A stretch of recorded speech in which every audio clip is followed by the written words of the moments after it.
شوبير يعلق على اعتذار رئيس الاتحاد الفرنسي لزين الدين زيدان. انظر ماذا قال.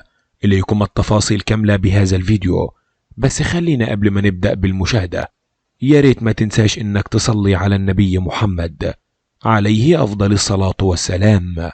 وإن كنتم محبي ومشجعي لزين الدين زيدان ففضلا وليس أمرا الاشتراك بالقناة وتفعيل زر الجرس علشان نقدر نوصل لك كل جديد.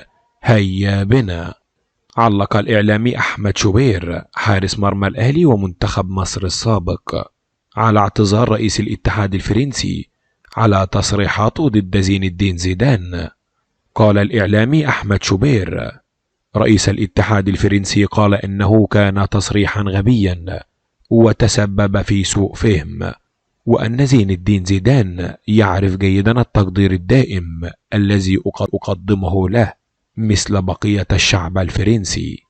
وقال أحمد شوبير شوفوا يا جماعة، لما يكون عندك أسطورة الناس بتحافظ عليها ازاي، حتى اللعيبة تحت قيادة ديشامب بيدافعوا عنه. وأكمل شوبير في الأرجنتين الجماهير تعشق مارادونا رغم كل زلاته، وفي كأس العالم الأخير صوره كانت منتشرة بشكل كبير. وفي البرازيل أعلنوا الحداد 3 أيام على وفاة بيليه. هكذا تحترم الرموز والأساطير.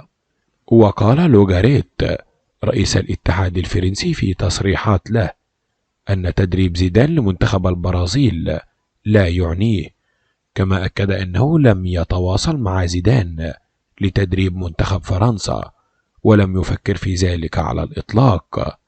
وبكده يبقى انتهينا من الفيديو.